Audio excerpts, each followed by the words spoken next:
Yeah, it's a lot. Well, Hello, boys. Hey! Hey. Sorry about that. That was amateur.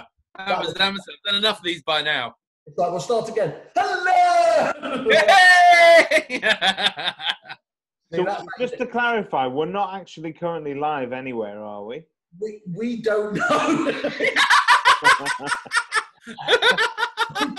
I think I've tried to send it to Kerfuffle. It might be going to mine. I'm using two separate streams. We might be on RedTube even as we talk. So just be aware, if your phone starts going off, everything's controllable. Okay, so don't worry about any of that. Don't worry, got it all muted. It's all good. Good, exactly. That's right. We don't need to. Okay. Cool. How are you, my friend? You okay? You had a lovely weekend. Yeah, it was gorgeous, wasn't it? I think I was pleasantly surprised that people in London weren't complete idiots this weekend. I was adamant with the sunny weather, particularly being in Hipsterville in East London, as the Guardian is very, very quick to assert. We're all moralist morons in East London. I have to say I was slightly in their camp in that I did expect my local parks, London Field, Vicky Park, etc., to be absolutely mental this weekend. But people generally seem to, people seem to be, Well, just to clarify though, there, Kristjan, as Northerners with a grudge. All Indians, all Londoners are. We're live! What could possibly go wrong? To all our listeners in Mumbai, welcome! Welcome to the Theatre of Hate. Yeah! So what were we asking about all of us London folk? You were saying that obviously some Londoners were idiots, and I was pointing out from a Northerner's perspective, all Londoners are idiots, of course. Well, of course, that's a given. I can tell you guys, we are live. Oh my God, that's very. Look at this. Look, can you see this? Are you living alive? Oh, no, is that us? Look at that. Right, the idea is Kristjan's going to share it now. It'll go viral. That's it. This is the fourth wall against the fifth wall. There's another wall. There's walls everywhere. Simon, break one of the walls and introduce Kristjan for the people that Whaley, don't actually sorry, know. I have to ask, is that a treadmill behind you? I was going to say, that's really good for hanging your clothes on, isn't it? But have you seen he's got a TV on it? Yeah!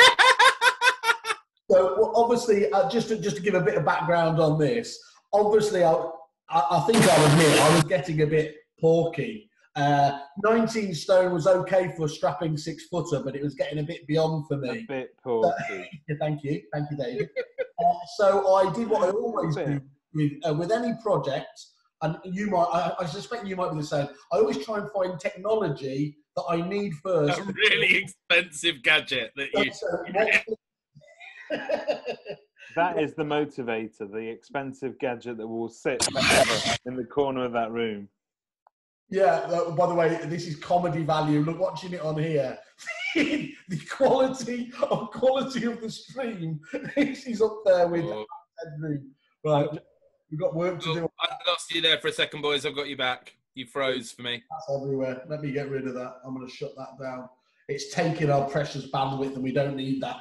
Right, yes, I know I bought this piece of shit from Technogym, which is the only one I knew. Costing the same amount as a small car. But I thought that was the only way to guilt me into actually losing some weight. How's that going? Thanks, yeah. Yeah. Simon, introduce our guest for the people that don't know him. Kristjan Byfield. He is one of the very few who spans the genre. Like my good, oh no, not my good self. I'm just a supplier. No, he is a fantastic agent from Base Property, award-winning Base Property. He sits on the other side because he's a bit bi like that. He's a supplier as well, and he has the even more fantastic depository. And now we're going to ask you to choose, Kristjan, which is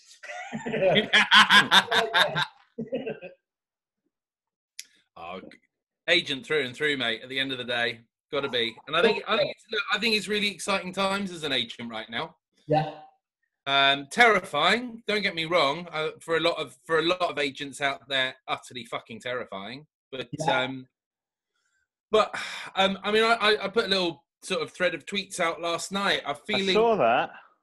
I'm feeling quite impassioned about our industry right now. I've always there's always been that cluster of agents, which always felt very small, that were trying to do better, trying not to be the stereotypical douchebag estate agent. And you know, there's been a growing core of that over the last few years. That's definitely been noticed. But I think what's been really nice recently, and you know, the Agents Here to Help thing that we're doing has really brought this to the fore for me, is that agents are really genuinely feel like we're coming together. You know, there's a lot of knowledge sharing. There's a lot of support, not just in London, where I felt like typically before, the agents I typically interacted with were very much London agents. What's really nice now is, you know, genuine sort of knowledge sharing and support from agents literally all over the country. Different models, different sizes, different, you know.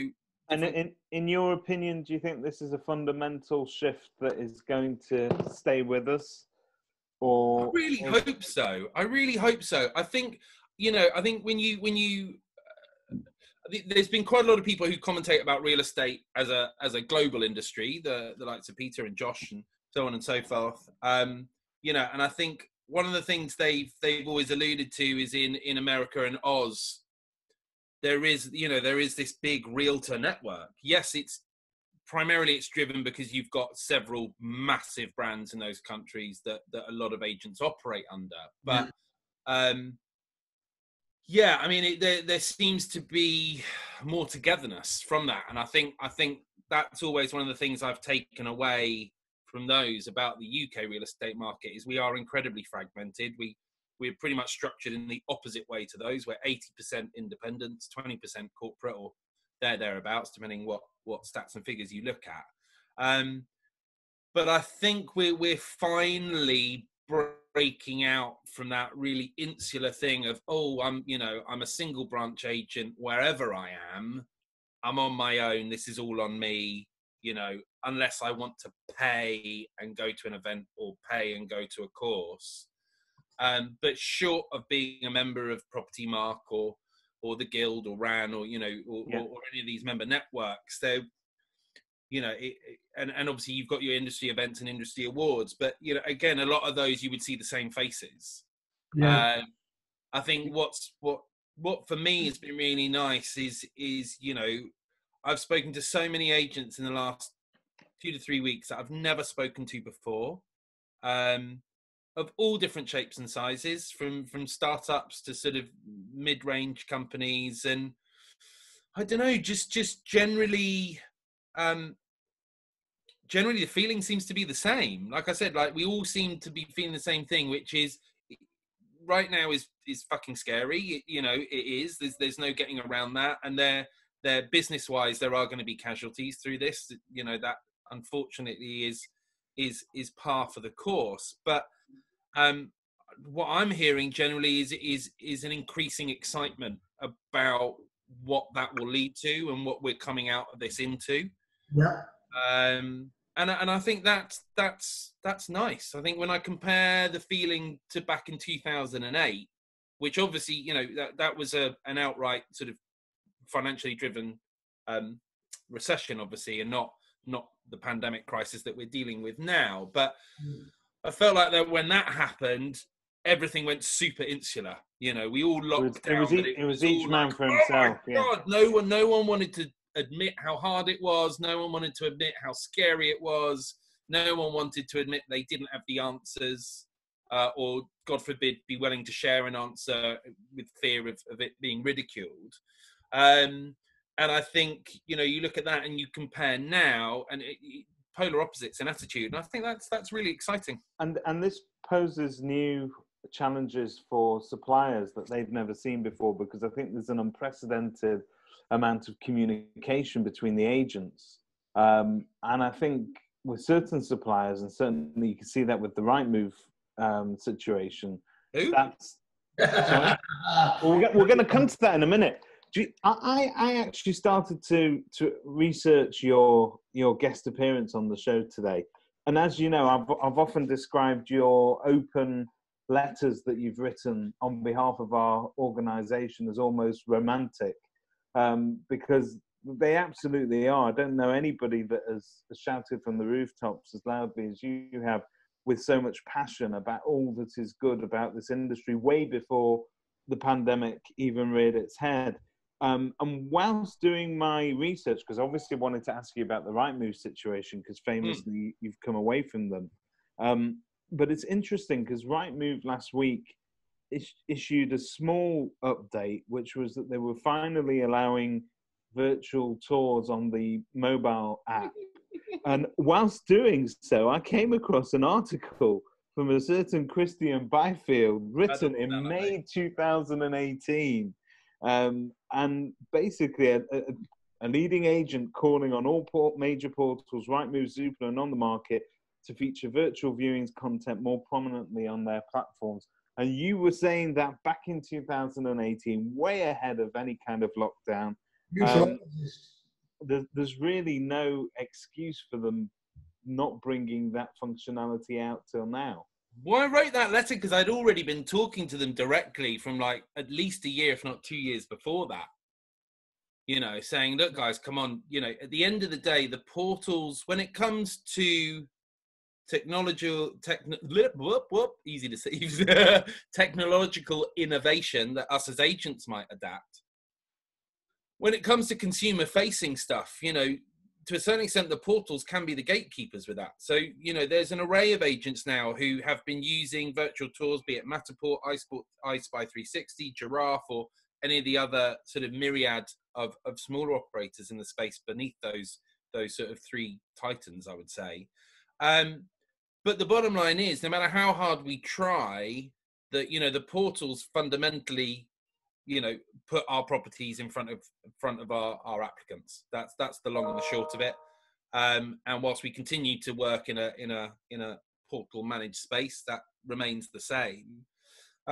And so they very much drive that. You know, a consumer isn't going to go looking for something. We need a portal to go, do you know what? We're going to put virtual tours, not just on our website, but front and center. Yeah. You know, so when you come on a property, the first thing you see won't be a photo. You'll go straight into a virtual tour. You know, it's a really interesting point, Kristjan, you mentioned there about the portals almost being the gatekeepers of technology. I think if you go back just a year ago, you'd have said that unofficial, unwanted title fell clearly at the feet of the CRM providers, because clearly they were the ones that were not doing the job, if we're honest, in terms of integration with third parties. But, you know, it's taken a long, long time, but finally they've come to, or at least are going down the road of opening up, aren't they? So I think you're right. I think that last element there with the portals is, what's the point in spending all this money on fantastic marketing tools if you can't ostensibly use them in your biggest shop window? Yeah. And, you know, I mean, the portals can do that in a myriad of ways. I get it. I get that, you know, for them doing a seismic shift, like changing what is the leading media that a consumer chooses to engage with, might be scary for those portals. But, you know, fine, run a second site. Have a beta site that you've got running that you put 20% of your people through, you know.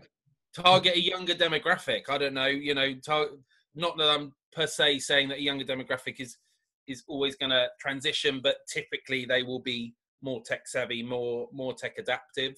Yeah, to be honest, I'd welcome that, Kristjan. You're quite right. They haven't been serving my demographic, so.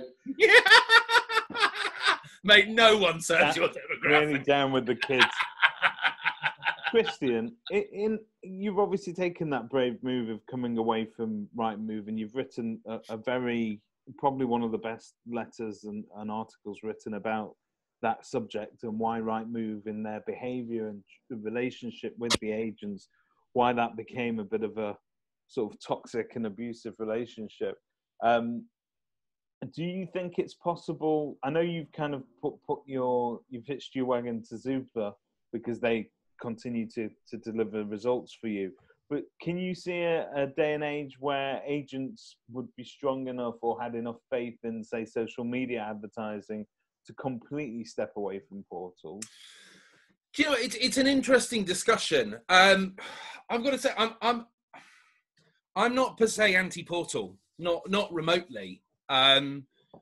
Personally, I feel they absolutely play a role, and I think when they get it right, they solve a very easy problem. You know, the applicants that they bring in, for the money you spend on them, generally it's good return for money. If you're with the right partner on the right package for your marketplace. And that was something that, you know, was really important to me in that letter. Obviously 90% of the letter is me telling Rightmove exactly what I think and feel. But the little bit I tag on the end, the little bit directly to agents, that was really important, because that open letter to Rightmove, it was about a personal thing. And I know that a lot of agents will identify with a lot of what I've written in there. But what was really important to me for agents to understand was the decision wasn't an emotive decision. The bottom line is, if I still felt exactly the same way about all of those things, but I still felt that Rightmove was good value for money and an essential part of my business, as a business person, I would have stuck with them. That's the simple fact of the matter. I think emotion plays a role, and I would have still wanted Rightmove to change. But you know, we've been crunching those numbers every year for years, and the last 3 years, Rightmove have had an absolute kicking in our business from Zoopla.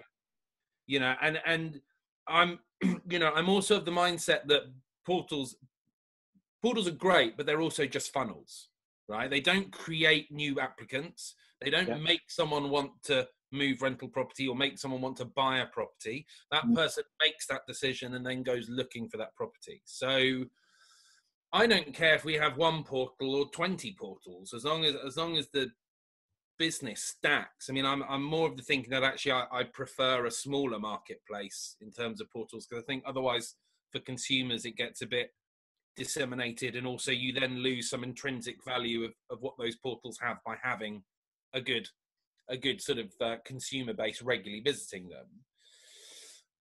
But they have to remember their place. For me, the thing with Rightmove, it was a couple of things. I felt like I'd been saying for a good 2, nearly 3 years that, you know, we were on that journey of leaving Rightmove, and I felt like we for starters, we'd got to a point where so many agents say it and do nothing, and I didn't want to be another one of those agents that pissed and moaned, but at the end of the day signed another 12-month contract at another 20% increase.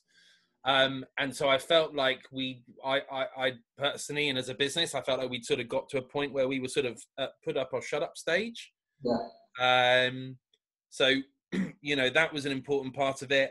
I think, you know, we got a really good response from our client base. So, you know, we made the decision to do it, but we very much engaged our clients in that decision. So, Kristjan, how did you communicate that to them? What was the message you sent? Very, very candid. You know, we basically said to our clients that why we were unhappy with Rightmove. Obviously, didn't go into as much detail, but felt that, you know, we had a partner who was unfairly leveraging their position with unjustified price increases.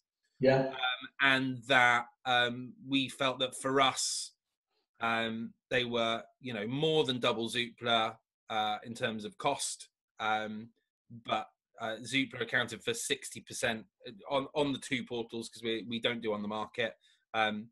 It was 60-40 split in terms of revenue they were generating for us as a business, with Zoopla at 60. And I'm adamant that 90% of that is just going to come through Zoopla, because I also believe the people go where the properties are fundamentally. Did you ever do on the market?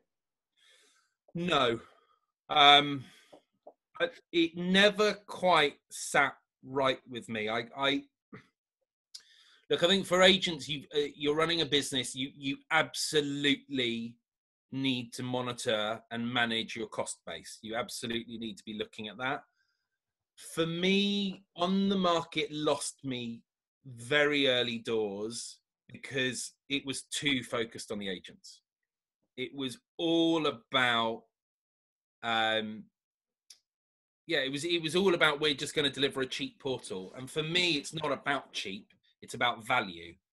And also for a portal, it's not about agents, it's about consumers.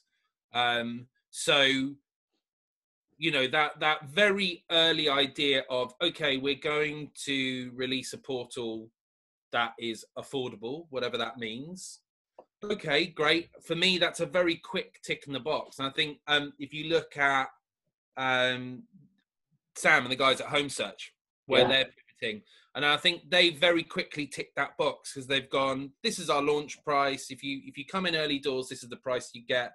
After that, it'll be this price, and then it'll be tied to interest or HPI or whatever. That's simple. That's just a business relationship. That's the tick in the box done. And yes, you want agent input about what they want to extract out of the data they get from the portal. You know, do they want a richer applicant profile or whatever that is? But then really, once you've established that, you park that, and the rest of it's got fuck all to do with agents. It's about engaging the consumers and what do they feel is missing from Rightmove and Zoopla and On the Market and the myriad of other smaller players that sit underneath that. What aren't those getting right? You know, what does the marketplace look like in 5 to 10 years? Because, you know, let's make no mistake, building a portal is going to take 2 or 3 years to get any sort of decent structure built. And then you've got another same again, you know, to really get some sort of decent foothold in the market. So we're not talking about a quick process. You know, Zoopla didn't get to where it is overnight, fighting against the might of Rightmove, and likewise On the Market have shown how difficult that journey is, even with a lot of agent backing, even with some decent money behind you. So the question remains then, Kristjan, you've been very scientific about it after being driven emotionally initially. Would you say, never say never, if you found that they weren't finding you?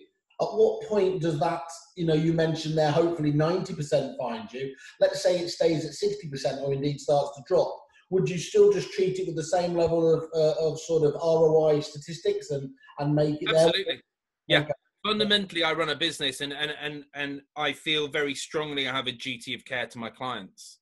You know, and that was very much in the message we put out to our clients before we went with our live, you know, with our open letter. And just to clarify, your business is predominantly lettings, isn't it? So we're 95% lettings. Our revenue is between 90 to 95% lettings, management, and revenues generated around that. That's an important distinction, I think, because I think Zoopla tend to bear better results on the letting side of things, and in London as well. It's maybe, you know, it is all about your market segments. It's all about what area you work in, if not both, where you're located and what market band you fit in. You absolutely need to understand that, and I think my biggest issue with I've spoken to lots of agents at events who get on the Rightmove bash message very quickly. And I think what's always really telling is, you know, when you turn around to that agent and go, okay, well, you know, what does Rightmove generate for you? What are you spending? What does it generate? You know, what is your ROI? How does it compare to the others? And the simple fact of the matter is most of them don't have a clue. You know, I had a very interesting discussion the other day, and it was, you know, at the end of the day, if spending 100 grand a year, and we weren't spending 100 grand a year, we were spending 24 grand a year with Rightmove. But if spending 100 grand a year makes you 300 grand a year, who cares that it costs 100 grand a year? It makes... I mean, one of the first ports of call should, of course, be your CRM system should be, given that that's where the leads get funneled into, if you use your analogy earlier. Every CRM system should have a comprehensive lead report in there with an ROI, a basic ROI statistic there. You're Dupix from memory, aren't you? Does that provide it? Because clearly, clearly my old company, Reaper, had a very good system. I was aware that in its day, Desres did. I think, you know, the likes of obviously MRI, all these guys need to be stepping up now, don't they? Because I can't think of a more fundamental tool they can be giving their agents at this time. Do you know what? I've got to be honest. There's a lot of things I love about Dupix, but the reporting, particularly as a business, is not one of those. And I've spoken to other businesses, particularly when they've started to scale up, that have liked a lot of the functionality of Dupix, but have actually left Dupix often to go to the likes of Repit or Desres or Vico, because that data reporting is there. For us, that. I mean, at a glance, I can see what deals, you know, Zoopla generated X deals and Rightmove generated Y deals, but in terms of actually how much revenue that generated. You have to dig, don't you? Yeah, and you know, I've always been of the mindset of, for me, like resources, time, you know, it's that old adage, time is money, resources cost. So for me, I would rather a portal bring me 5 leads a month that turn into 4 deals. Yeah. Than a portal that brings me 100 leads a month that turns into 4 deals. And of course, that was the angle, funny enough, we were talking there about on the market. The one thing that Rightmove had, I think, matured at, they obviously used to get involved with just sending, it was all about sending you X more leads. One thing I did like about Rightmove was they felt confident enough recently to start being a bit more restrictive and making sure the quality was seemingly up. Because, of course, on the market, and as you'd expect, Zoopla started saying, well, we're driving more leads than those guys. That's why I was interested to see you say, obviously, that, you know, those leads are better for you. Just on that, were you Find a Property previously? Yes. I think Find a Property seems to have, doesn't it, a very loyal, you know, even though it's not there anymore, those people that had a strong tie-up with Find a Property when it was absorbed by Zoopla.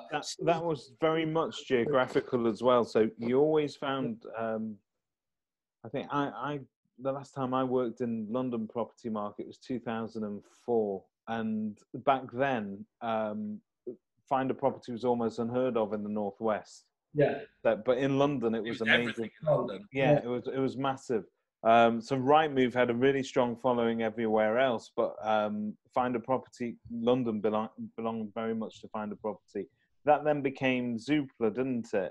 Yeah. So I think, and it's a shame because I think Find a Property, I don't know why, but just as a brand, it does what it says on the tin. I don't know why they didn't go with that. I always name, liked it. I was always a bit surprised when they got rid of it. Yeah, like you said, it was a bit of a Ron Seal approach. Yeah. But I like to even remember their 3 duck logo. Yeah. The classic flying ducks from your kitsch living room wall. Got to be careful. Got to be careful. That brand disappeared. You've got to be careful. Those ducks have flown in from China, and we know what comes from China. So, a guy in a white van told me that earlier, and you know, it's lovely with a bit of plum sauce, though. Can I just ask you one interesting thing that I think is as a neat segue, actually, that our friend Kai Wheatley over at Keaton's, he was frustrated by their particular CRMs. Again, lack of ability to deal with those internet leads and the reporting, I think, behind it. He's created the area system, isn't it? I don't know if you can look at it.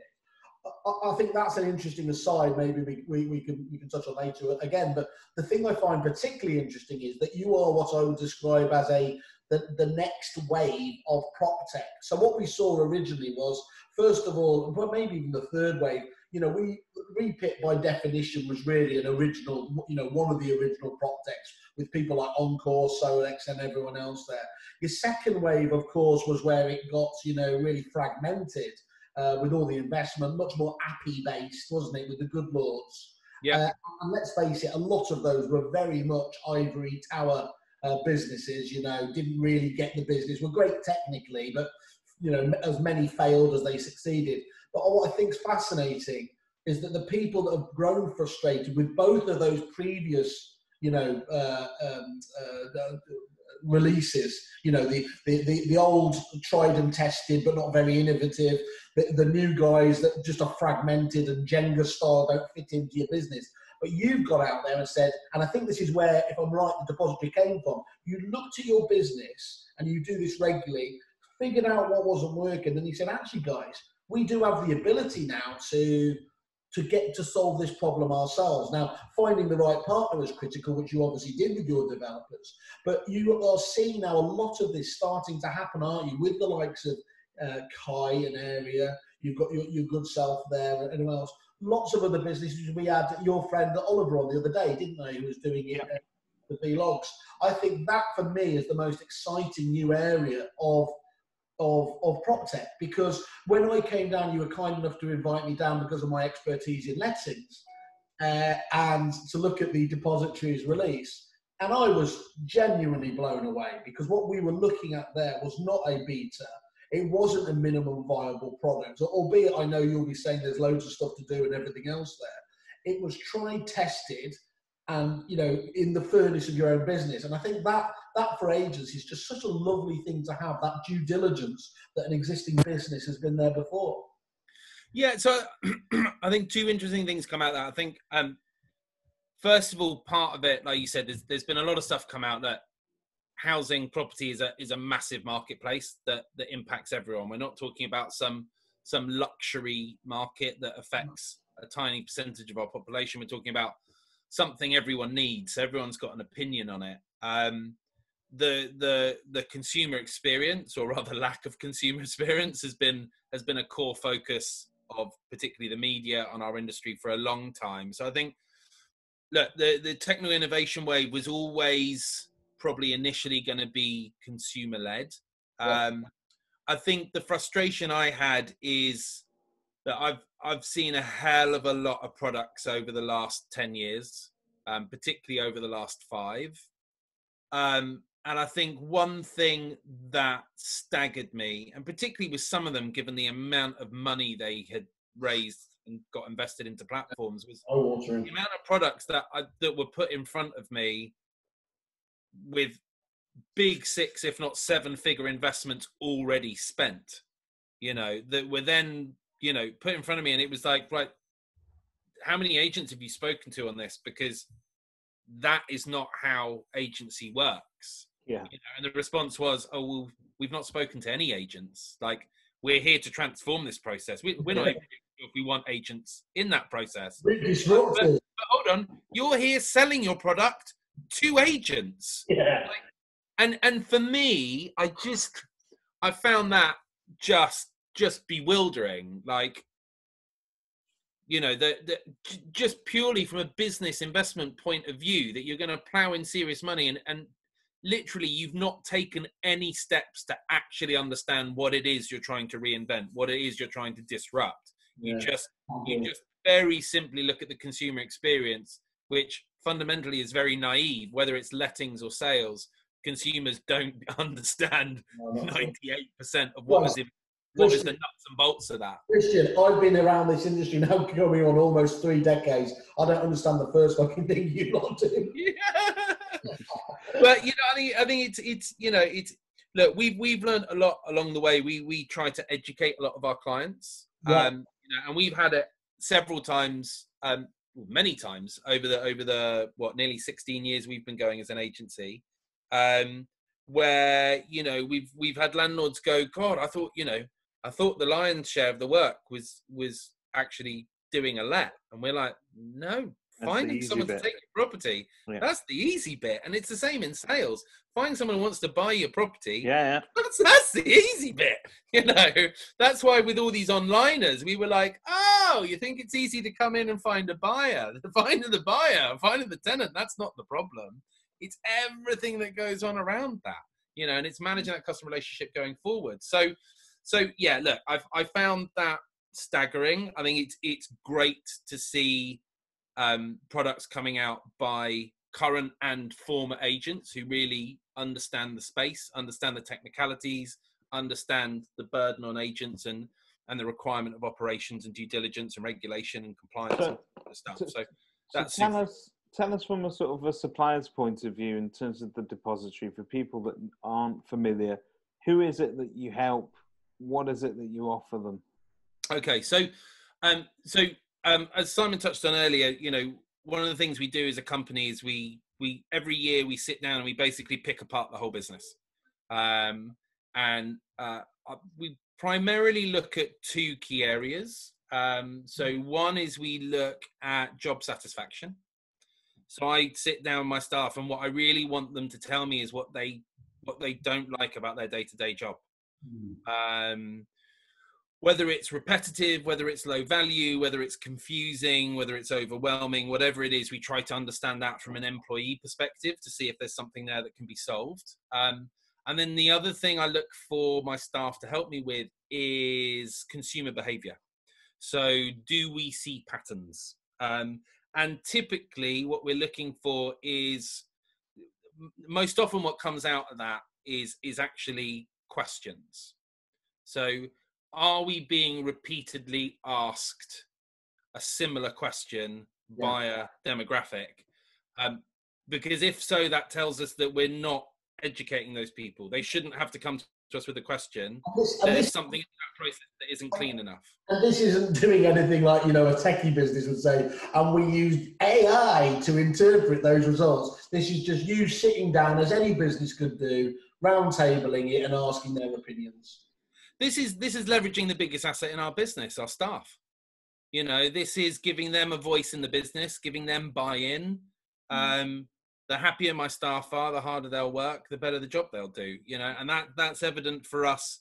You know, every summer we go through our peak season, we have that sort of mad 2.5 to 3 months normally where things are bonkers, you know, and the most common thing, basically the only thing I have to shout at my staff at that time of year is, we shut an hour ago, would you piss off?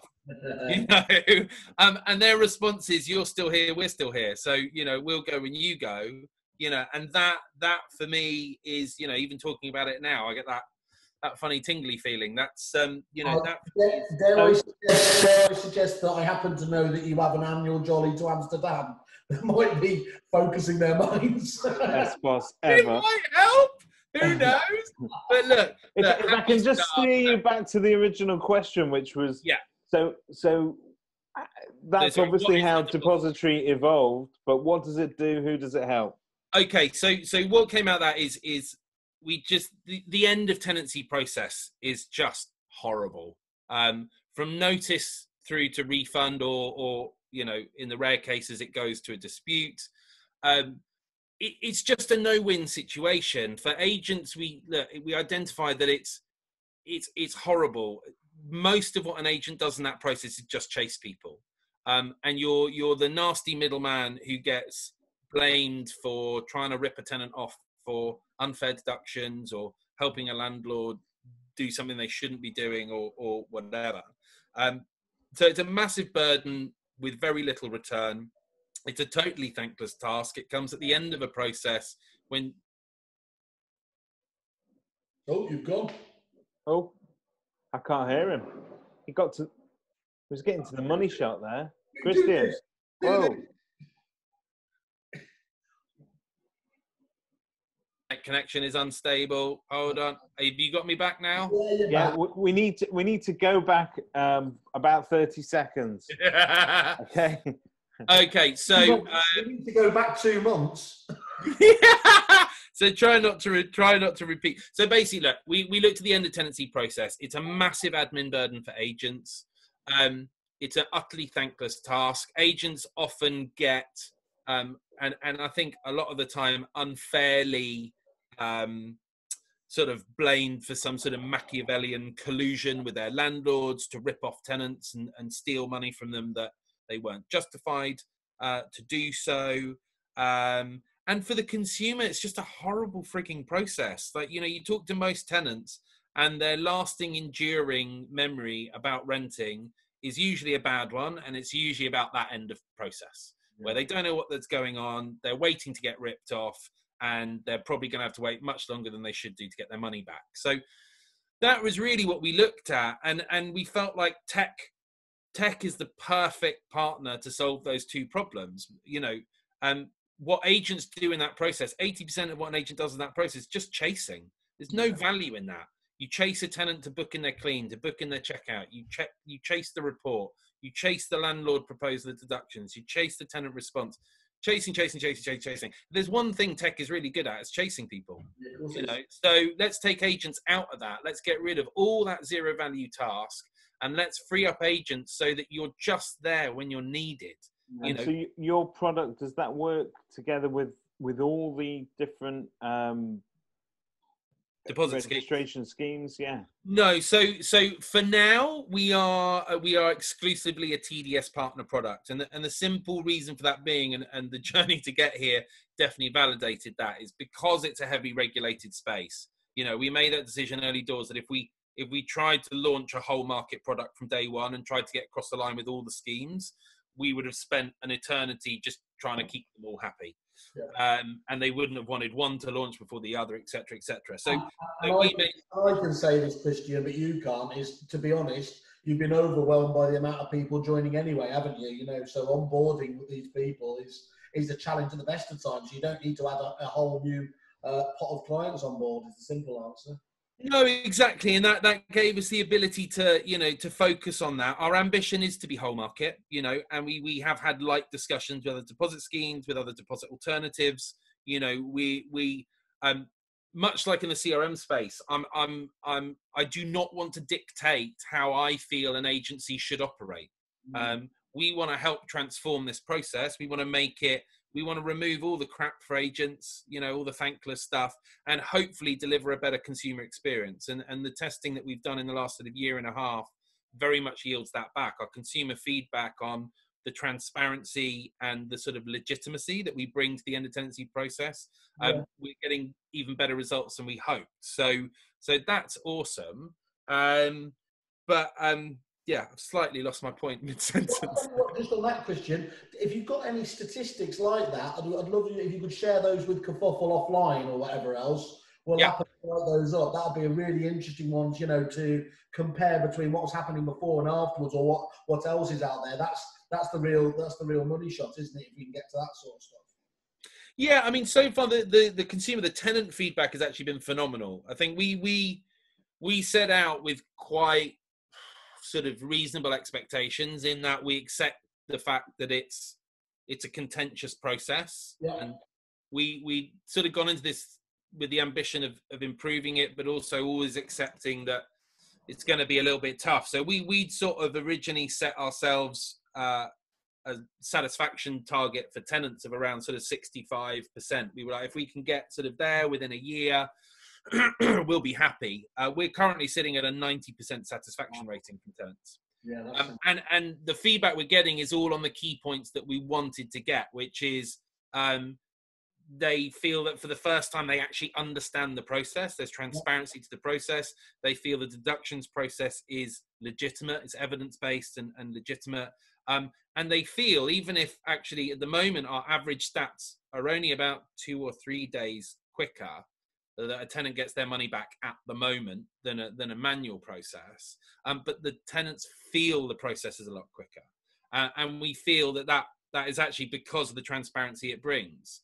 The tenants perceive that process to be longer at the moment just because they're so anxious about when they're going to get their money back, and they don't really know what's going on. And depending what agent or landlord they're dealing with will depend on what sort of communications they're getting around that as well. So really, your product anyway is only going to be for the more customer-focused agent anyway. So an agent that doesn't give a damn about how tenants feel about a move-out process, well, your product's not really for them, is it? No, I think if you're an agent who takes the viewpoint of a deposit that it's not the tenant's money, that it's yours or the landlord's money to do with as you so wish, and the tenants should just put up and shut up, then yes, that demographic of agent we're not for. But I think for other agents, look, we get rid of a lot of workload. So if the benefit of that means that your approach, your attitude around the deductions process needs to shift slightly. I think that's a small shift that is well paid for with the time saving you get as an agent. And as an industry, you know, the more agents we can get doing this, the more we can raise that professional perception. You know, the fact is the deposit space is seriously heavily legislated and regulated. There is a lot of consumer protection in there. But tenants don't know or understand that legislation. And, you know, and talking about that, that's an interesting journey I've been on as well, because, you know, a few years ago, my attitude would have been, well, that's a consumer's job to educate themselves. You know, we've all got the internet, you can go out there and learn it. But, you know, it's not like we all learn the British code of law top to bottom when, you know, as part of our school education system, so that when we're living our lives, we know what rights and protections we have because we have to enforce them for ourselves. And I think on that mindset, I went private, so I did. But I think, you know, we've got to be realistic. I think, you know, particularly in lettings as agents, a lot of us as agents, and this is our full-time career, we struggle to keep up to date with all the legislation, regulation and compliance. Yeah. And, you know, so to expect, you know, to expect a tenant to educate themselves to that sort of depth and rich sort of knowledge base, that's just mental. And for me, that goes against what the legislation and regulation is all about, right? A consumer shouldn't need to know what it is to protect them. It should just be there to protect them. It's like accountancy laws, isn't it? Brought in with the best of intentions, but when you have to then go to a specialist, you know, to protect your interests, you know, it's gone too far, haven't you? When you can't understand the basic legislation. Exactly. And I think, you know, that sort of brings us around a little bit to talk about, you know, regulation and compliance. I mean, I'm a big fan of it generally in the letting sector. Although I have to say, I feel at the moment that I feel like generally government should be putting a pause on further regulation this time. I mean, obviously we've got things like ROPA in the pipeline. We've just had the electrical safety stuff come out. But I feel like right now, 80% of what they've brought out isn't already being effectively enforced. You know, it is that old adage that the good agents, the good landlords, the ones that were already doing the job right in the first place anyway, they are the ones who very quickly move to adopt this stuff and do it. And the rogues in our industry and landlords, the very people that this legislation was designed to tackle, are the very ones who are carrying on carte blanche, doing what they want, because they know full well that there are limited enforcement, you know, resources. And that's happening today. In terms of, you know, agents still, I've seen a couple of agents in the north still taking, still basically charging administration fees to tenants. And the answer to that is that they just get away with it for the time being.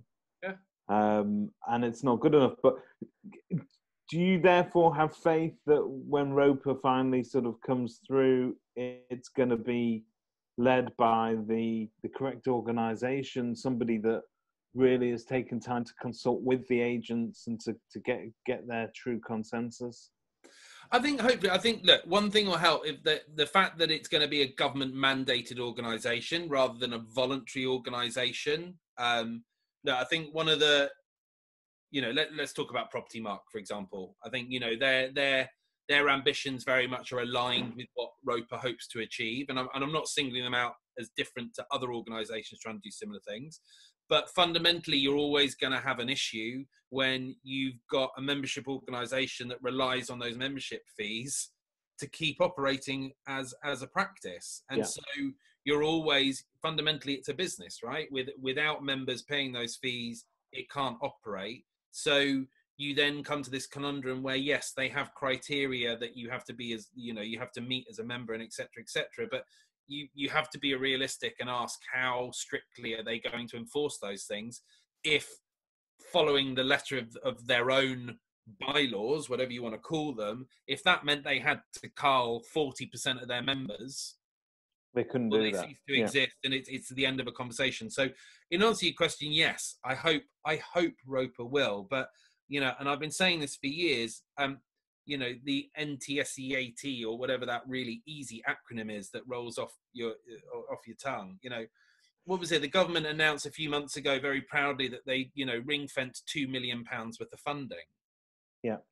Oh, fuck. 2 million quid to enforce the whole UK. I mean, it's absolute bollocks. It's something like 80 counties or something if you include Wales and Scotland. And it's like, it's like 120 grand a county to enforce. I mean, that's just bollocks. You're not going to be able to do anything with that. And you look at the size of their team, I think they were talking about recruiting extra people. But I remember crunching the numbers. Like, I remember sitting down and thinking, okay, if they tackled like a county a month, or if they tackled a county at a time, the average county had X amount of agents, and let's say it would take them half a day to go in and do the basic due diligence on each branch. I think I worked out it would take them something like 4 months a county. Yeah. Just to do the agents in that county. And you're looking at like 70, 80 counties. So it's going to take them 12 years or something to get round the country. I mean, just for me, just nonsense. And it's that sort of clickbait legislation that comes from the government that it's not clickbait because it is thought through. It is legitimate regulation, but it's utterly fucking pointless if enforcement isn't properly funded. And so for me, like NTSEAT should have, trading, fuck it, let's just call them trading standards, a lot easier. Trading standards should have had 20 million ring fenced, 50 million ring fenced. Give them a serious amount of money, and see what they can achieve in 2 or 3 years with a serious amount of money and a mandate to get that done. Then review it. Don't give them, carte blanche and endless funds, but let's see what they can achieve. But with 2 million quid, I mean, I don't know. It just seems to me like they're just treading water. Kristjan, we're going to need to have you back on because we've got a lot more to say. But we wanted to get you on here, obviously, today to talk about the fantastic new thing you just launched. Agents Here to Help. Yeah. So this has been really exciting. Listeners can talk about it. Yeah. So look, this all came about really. I mean, this has all happened in just 2 weeks, really. So, what was it? 2 weeks ago, Monday, sat on the sofa in the evening, and I think what we found is so what came out of it was a couple of things. Communication has definitely been at the fore of tackling what we're going through right now, but I think also social media is raising in the profiles, and it's always been that thing that agents want to do better.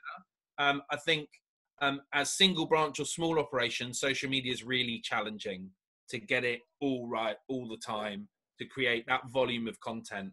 And so, it was really just that thing of like, oh, this is quite an interesting opportunity where we can bring together agents who are sort of galvanized at the moment of coming together and really trying to solve a lot of huge problems in the consumer space right now, laser focused by coronavirus, but not focusing exclusively on that.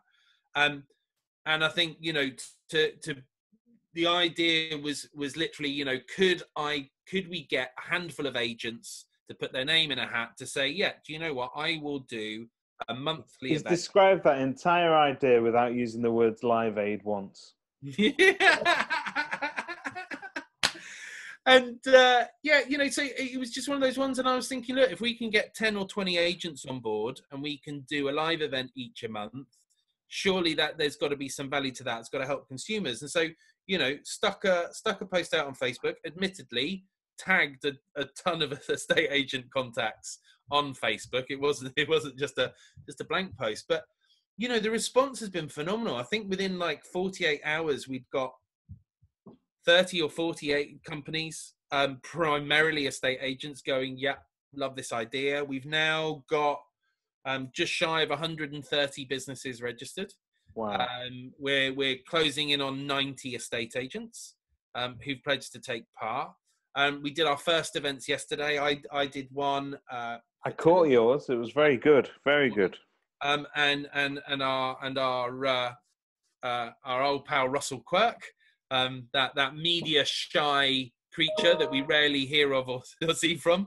Not that I can really talk, so I should be careful what I say. But yeah, do you think he's more or less shy than Simon Whale? Ooh. He's the other end of the spectrum. That's a spectrum. It goes round in the loop, Simon. That's not a speculum. But no, I think it's been fascinating, and making it happen. I've got to give a shout out to some amazing people. I mean, obviously Carla, who works for me at the Depository, has been amazing at sort of Carla together with that.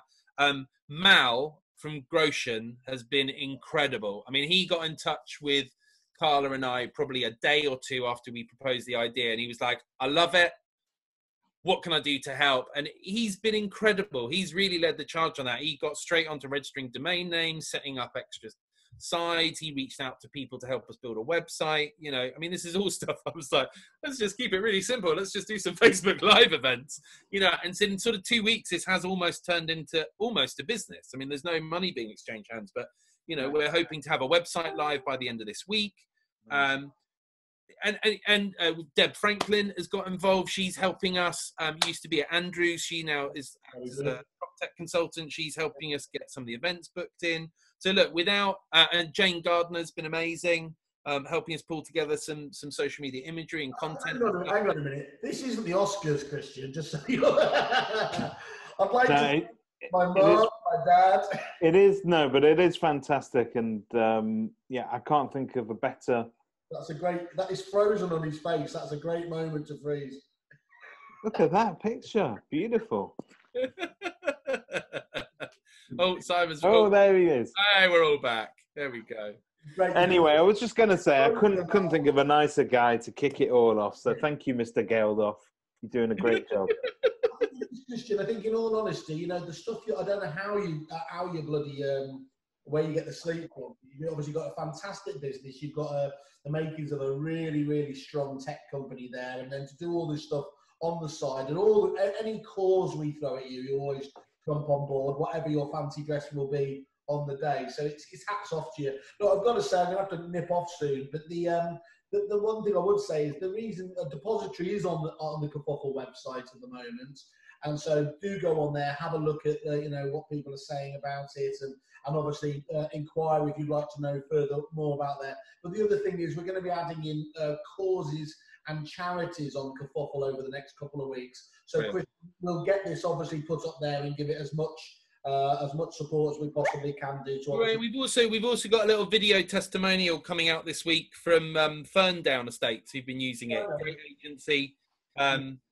Up north, I mean, we got some amazing feedback from them, completely unprompted. We got a lovely email from them about a week ago, just extolling, how valuable the product's already been within their business. They've only been with us for a handful of weeks.